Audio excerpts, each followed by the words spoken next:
Hello friends and welcome to our channel जिसका नाम है एमसीक्यू धमाका। और जो आज का टॉपिक हमने पिक किया है वो है आपके क्लास 10th हिस्ट्री का लास्ट चैप्टर वर्ल्ड हिस्ट्री से, जो कि है NAM non aligned movement. Okay, ये चैप्टर हम लोग पार्ट्स वाइज में कवर करेंगे, पार्ट 1, पार्ट 2, पार्ट 3। ओके, तो टाइम वेस्ट नहीं करते हैं और चलते हैं सीधे अपने लेक्चर की तरफ। ओके, तो it will take just 1 minute, 1 minute लगेगा और हमारा कंटेंट हमारे सामने होगा।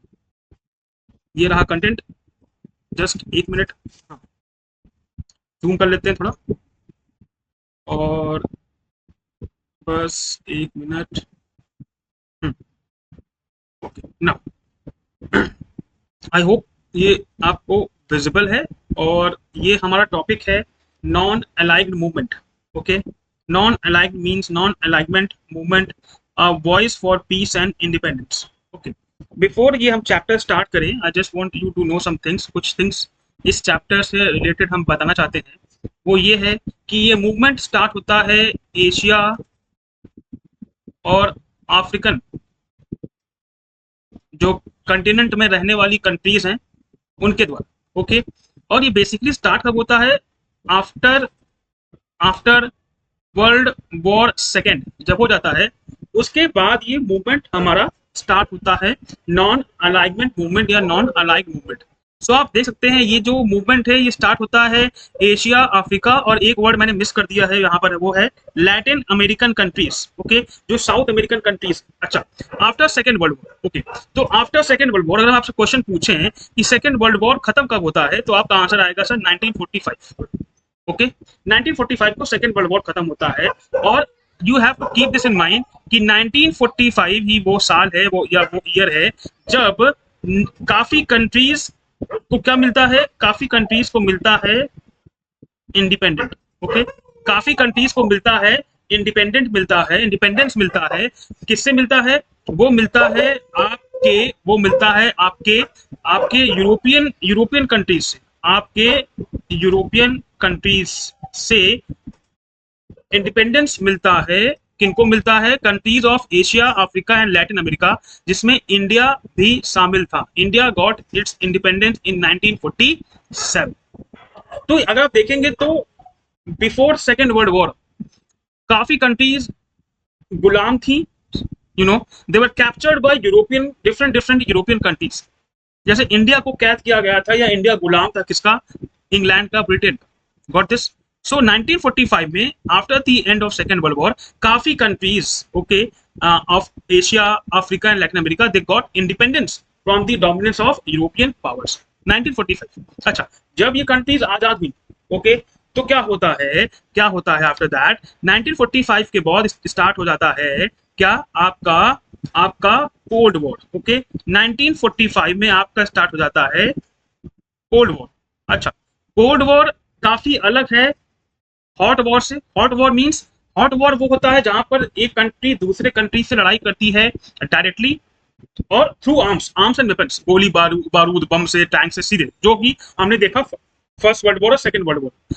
कोल्ड वॉर क्या था? ये तरह का वॉर था, but it was a psychological war. Okay, it was a psychological, sorry, एक minute, it was a psychological war, जहां पर टैक्टिक्स, अलायंसेस, काउंटर अलायंसेस, डर, ये सब दिखा के दूसरे कंट्री को कैप्चर या हराया जाता था। ओके, ये था कोल्ड वॉर। इसमें सीधे एक कंट्री दूसरे कंट्री से नहीं लड़ेगा, बिकॉज अब आफ्टर 1945 कुछ कंट्रीज के पास न्यूक्लियर न्यूक्लियर वेपन आ गए थे। ओके, तो कोल्ड वॉर में दो कंट्रीज बहुत ही इंपॉर्टेंट थी। वो थी, एक हमारा यूएसए, ओके, और एक था हमारा यूएसएसआर, ओके, आज का रशिया। ओके, तो ये दो कंट्रीज के बीच कोल्ड वॉर स्टार्ट होता है और कोल्ड वॉर 1990 तक चलता है। ओके ना, तो यूएसए और यूएसएसआर चाहते क्या थे? यूएसए चाहता था कि काफी वर्ल्ड की जो कंट्रीज है वो उसके साथ आ जाए। यूएसएसआर चाहता था कि वर्ल्ड की कंट्रीज उसके साथ आ जाए।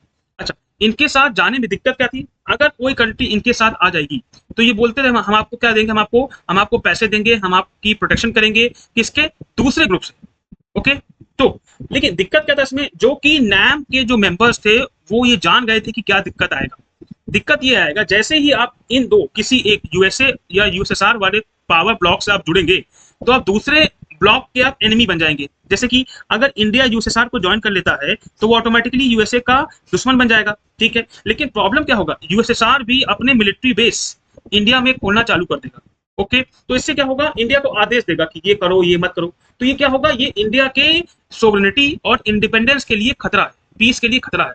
और ये खतरा इंडिया की नहीं, मैंने एग्जांपल दिया इंडिया का, ये हर एक इंडिपेंडेंट कंट्री के लिए खतरा था किसी भी पावर ब्लॉक को ज्वाइन करना उस समय, जो कि अभी अभी इंडिपेंडेंस उन्होंने पाया था, मींस एशिया, अफ्रीका और Latin American countries.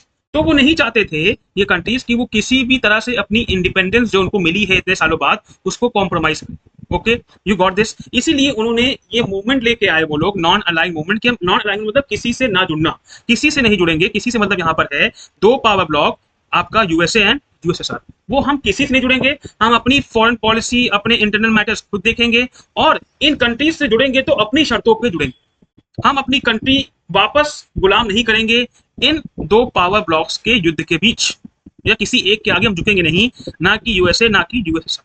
Getting it? तो ये कॉन्सेप्ट था नॉन अलाइनमेंट मूवमेंट स्टार्ट करने का, ओके। अब आपको चैप्टर अच्छे से समझ में आएगा, अब खाली पढ़ना बचा है, ओके। तो हम पढ़ने से पहले एक बार आपको बता दें कि मेन जो पर्सन्स थे जिन्होंने नैम की नैम को स्टार्ट किया, वो ये नाम है, आप देख लीजिए, दिस इज वेरी इंपॉर्टेंट। तो नॉन अलाइंग मूवमेंट के जो मेन आर्किटेक्ट्स हैं वो आपके सिलेबस में भी हैं, वो हमारे जवाहरलाल नेहरू थे, जवाहरलाल नेहरू, ओके, इंडिया के।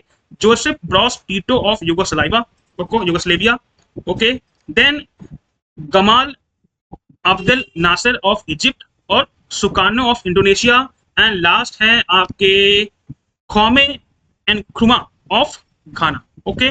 तो ये लोग थे जिन्होंने नैम को स्टार्ट किया और अपने अपने कंट्रीज की इंडिपेंडेंट इंश्योर किया कि वो अपनी कंट्रीज के इंडिपेंडेंट को नहीं बेचेंगे और किसी के आगे, किसी भी पावर ब्लॉक, चाहे वो यूएसए हो या यूएसएसआर हो, कोल्ड वॉर के टाइम पे अपनी इंडिपेंडेंस कॉम्प्रोमाइज, सोवरेनिटी कॉम्प्रोमाइज नहीं करेंगे, okay. Now we come to the beginning, okay. Now तो non alignment literally means a policy of not joining or aligning with any of the two, that is USA. Erstwhile मतलब होता है तब का Soviet Union, okay, that is USSR. तो हम किसी भी पावर ब्लॉक से नहीं जुड़ेंगे, चाहे वो यूएसए हो या यूएसएसआर, हाँ, but to remain friendly with both the blocs and to follow an independent foreign policy. हम उनका साथ देंगे, उनसे दोस्ती रखेंगे, पर अपनी फॉरेन पॉलिसी, अपनी इंडिपेंडेंस को कॉम्प्रोमाइज नहीं करेंगे। The non-aligned countries try to judge each issue on its own merit and do not follow the views of the superpowers. अब क्या था, 200 साल से आप देखेंगे इंडिया बिफोर गेटिंग इंडिपेंडेंट, या ये सब कंट्रीज जो एशिया, अफ्रीका और लैटिन अमेरिका में थी, वो सब कॉम्प्रोमाइज तो कर रही थी, वो तो कॉम्प्रोमाइज ही कर रही थी। यूरोपियन जो पावर्स इन पे रूल कर रही थी, ये करो ये मत करो। बट अब क्या था कि ये जो कंट्रीज हैं जो कि नैम बनाएंगी, वो सब इश्यूज अपने मेरिट पे जज करेंगी, और सुपर पावर्स जो बोलेगा उसकी एडवाइस नहीं मानेंगी, अपने तरीके से वो डिसीजंस लेंगी। अच्छा, it also denotes those countries which judge issues on merit and do not accept decisions as recommended by the developed countries of the West. और वो कंट्रीज को ये मूवमेंट वाली कंट्रीज, जो जितनी कंट्रीज ये मूवमेंट स्टार्ट करेंगी, उस कंट्रीज को भी रिस्पेक्ट देंगी, रिकॉग्नाइज करेंगी, जो अपने तरीके से किसी भी सिचुएशन को हैंडल करेंगी। और क्या, और वेस्ट मींस यूएसए या यूएसएसआर जो भी हो, उसके आदेश या गुलाम को या गुलामी नहीं करेगी, ओके। नाउ आगे चलते हैं, नेक्स्ट। अच्छा, Jawaharlal Nehru, okay, the policy of non-alignment is a positive and dynamic approach to those problems which confront us. तो according to Jawaharlal Nehru, NAM क्या है, ये एक पॉजिटिव और एक डायनेमिक, एक काफी इनोवेटिव अप्रोच है जो प्रॉब्लम्स उनको आएंगी, मींस न्यूली इंडिपेंडेंट कंट्रीज को, ओके। तुमने देखा ये Marshal Joseph Broz Tito, Abdel Nasser और Sukarno of Indonesia, Jawaharlal Nehru और घाना के प्रेसिडेंट भी इसमें शामिल थे, वो हमने देखा है। ये रहा आपका basically logo of the NAM, 2012 में हुआ था तेहरान में, ओके ना। चलते हैं आगे। Factors responsible for the formation of the non aligned movement क्यों बनाना पड़ गया, ये मैंने बताया है अभी। Because reaction against the cold war, मैंने बताया कोल्ड वॉर क्या है, वो वॉर है जहां पर दो कंट्रीज जैसे यूएसए और यूएसएसआर आपस में ना लड़के डायरेक्टली, ओके, इनडायरेक्टली या साइकोलॉजिकल वॉरफेयर लड़ेंगे, ओके ना।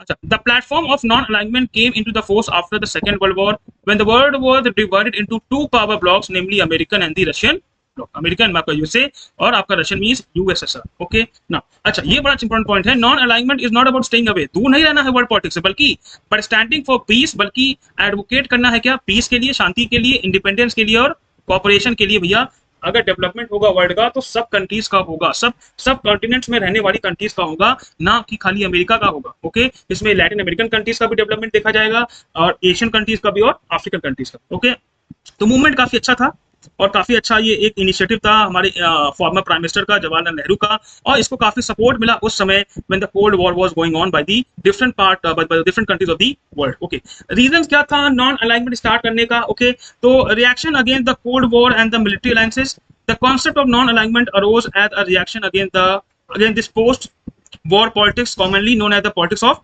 Cold war. तो ये आया क्यों था नाम? Because of cold war. मैंने बताया ये it was a reaction against the system of military alliances, a natural aftermath of cold war. अच्छा, एक बार फिर मैं एक्सप्लेन कर रहा हूँ, ये है यूएसए और ये है यूएसएसआर। ओके, अगर मान लो कोई कंट्री एक्स जुड़ जाता है यूएसए से और कोई कंट्री है जुड़ जाती है वाई आपका यूएसएसआर से, तो ऑटोमेटिकली एक्स और वाई एक दूसरे के दुश्मन बन गए। अब आप समझ रहे हैं, एक्स और वाई कभी एक दूसरे के दुश्मन नहीं थे, बट उन्होंने अलग अलग पार्टी को ज्वाइन कर लिया है, तो अब एक्स दुश्मन हो गया है वाई का। अच्छा ठीक है, अब जो अगर मान लो एक्स को कुछ दोस्ती करनी है वाई से, तो वो नहीं कर सकता है। क्यों? क्योंकि यूएसए नहीं करने देगा, वो आदेश देगा एक्स को कि तुम वाई के साथ दोस्ती मत करो। क्यों? क्योंकि बस उन्होंने एक दूसरे को अलग अलग पार्टी को ज्वाइन कर लिया है, इसलिए। अच्छा, अब ये क्या यूएसए क्या करेगा? एक्स को बोलेगा कि तुम वेपन बनाओ, तुम गन्स बनाओ, तुम टैंक्स बनाओ, और जो अपना पैसा है, जो तुम अच्छा पैसा यूज करते कहीं अच्छी एक्टिविटी के लिए, वो अच्छी एक्टिविटी में हेल्प ना कर वो यूज ना करके तुम गन्स बारूद बनाओ और अपना कंट्री का एरिया दो, पार्ट दो, ताकि यूएसए जाके एक्स की कंट्री में क्या कर सके? मिलिट्री बेस बना सके। तो फॉरेन पॉलिसी एक्स ले नहीं सकता, क्यों? यूएसए को मना कर देगा। तो अब ऐसे जी के भी क्या फायदा? आप आजाद हो, पर तब भी एक्स आजाद है, लेकिन तब भी एक्स आजाद नहीं है क्योंकि यूएसए उसको फोर्स कर रहा है। सेम कंडीशन होगा वाई के साथ। तो ये सब रोकने के लिए नॉन अलाइनमेंट बनाया गया था, लाया गया था। चलते हैं आगे। अच्छा, राइट ऑफ इंडिपेंडेंट जजमेंट क्या है? The newly independent Afro Asian countries prefer to be non aligned as they wanted to cherish their newly acquired freedom. ये हम देख चुके हैं। They wanted to keep their own identity by not joining any power bloc. अच्छा, अब आप अगर USA मान लो यूएसए से जुड़ गया एक्स, तो अब एक्स को कोई जानेगा नहीं, सब जानेंगे कि जो यूएसए का देश है, क्योंकि यूएसए पावरफुल है। तो आपकी आइडेंटिटी तो खत्म हो गई, ऊपर से आपने अपनी अपनी अभी आप न्यूली इंडिपेंडेंट हुए हो, कुछ अच्छा कर पाते उसके पहले ही आपने यूएसए या यूएसएसआर को ज्वाइन करके अपनी आजादी बेच, तो आप कुछ अपनी आजादी भी आप एंजॉय नहीं कर पाओगे अगर आप किसी भी पावर ब्लॉक से जुड़ जाओगे। अब इकोनॉमिक डेवलपमेंट क्या होगा? Most of the Asian and African countries were basically poor and under developed. क्यों? क्योंकि पूरा पैसा तो ये यूरोपियंस और अमेरिकन लूट के ले गए, जैसे कि इंडिया से ये ब्रिटेन लूट के ले गया, इंग्लैंड लूट के ले गया, तो जाहिर सी बात है हम गरीब थे उस समय जब हम आजाद हुए थे, ठीक है ना। हेंस तो ये सब कंट्रीज क्या चाहती थी कि भैया हम भी अमीर बने, हमारे लोग भी अच्छा कमाएं खाएं, इसलिए they needed financial and technical assistance from both the blocks. तो इससे अच्छा ये था कि हम इनसे, अगर मान लो कोई भी कंट्री है जो कि 1945 के बीच या 1948 1949 में इंडिपेंडेंट हुई है, जो कि गरीब कंट्री है, क्योंकि जो हमारे रूलर्स थे जैसे लाइक इंग्लैंड, उन्होंने ही लूट खाया था इंडिया को। तो ऐसे में आप चाहेंगे ना, आप क्या चाहेंगे कि भैया पहले हम डेवलप करें, हम इन कंट्रीज से, यूएसए या यूएसएसआर, इस समय भाई पावरफुल कंट्री से, उनसे टेक्निकल और फाइनेंशियल असिस्टेंस ले, ना कि उनसे जुड़ के और जो भी पैसा हो वो हम मिलिट्री में झोंक दें और गरीब बन जाए। और मिलिट्री में आप ज्वाइन कर लिए हैं, तो ये बात भी पॉसिबल है। अगर मान लो कि एक्स यूएसए को ज्वाइन करता है और वाई यूएसएसआर को ज्वाइन करता है, तो जाहिर सी बात है कभी ना कभी यूएसएसआर एक्स को अटैक कर सकता है, जाहिर सी बात है, और यूएसए अटैक कर सकता है वाई को। तो आप फालतू में डेंजर मोल लोगे, रिस्क मोल ले लोगे अगर आप किसी भी पावर ब्लॉक से जुड़ जाओगे, ठीक है ना। नेक्स्ट लास्ट क्या है भैया? देखो, शांति चाहिए। अफ्रीका और एशियन कंट्रीज जिनको अभी आजादी मिली थी 1945 में या उसके आसपास, वो सबने रिवोल्ट किया था, आजादी की लड़ाई लड़ी थी, जैसे इंडिया ने लड़ी थी, खून खराबा हुआ था, मार पिटाई हुई थी, तब जाके अंग्रेज भागे यहाँ से। हर कंट्रीज में यही हाल था, ठीक है ना। और द सेम मतलब यही हाल था। उसके बाद क्या कहते हैं कि तो सबको चाहिए थी भैया शांति चाहिए थी। Felt that the arms trade might endanger world peace. अगर तुम जाके इतना मार पिटाई करने के बाद, आजादी लेने के बाद फिर किसी पावर ब्लॉक से जुड़ गए, तो जाहिर सी बात है इसका मतलब तुम दूसरे पावर ब्लॉक के एनिमी बन गए, तो तुमको अपनी प्रोटेक्शन के लिए गन्स बारूद बनाने पड़ेंगे, और प्रेशर और आर्म्स तुम शांत कभी रह नहीं पाओगे। Okay, so what they needed, they wanted to strengthen UN as the world peacekeeping body by remaining non aligned. तो नॉन अलाइनमेंट का पर्पस ये भी था, अगर हम लोग पावर ब्लॉक से नहीं जुड़ेंगे, न्यूली इंडिपेंडेंट कंट्रीज मतलब, तो पावर ब्लॉक्स को सपोर्ट नहीं मिलेगा और वो युद्ध, क्या पता कोल्ड वॉर धीमे धीमे खत्म हो जाए। ओके, जिससे वर्ल्ड में शांति रहे। ओके, तो ये पहला पार्ट है नॉन अलाइनमेंट मूवमेंट का, इसको आप पढ़िएगा, देखिएगा, समझिएगा। ये चीफ मेन आर्किटेक्ट थे नैम के। ओके, सेकंड पार्ट लेके आऊंगा, और इसमें कोई डाउट होता मुझे कमेंट कर सकते हैं। मेरे ख्याल से अब नहीं होगा, मैंने रेड पेन से लिख दिया है जो आपको मेरे को एक्स्ट्रा बताना था, जो इसकी मेन समरी थी। तब तक के लिए bye bye and take care.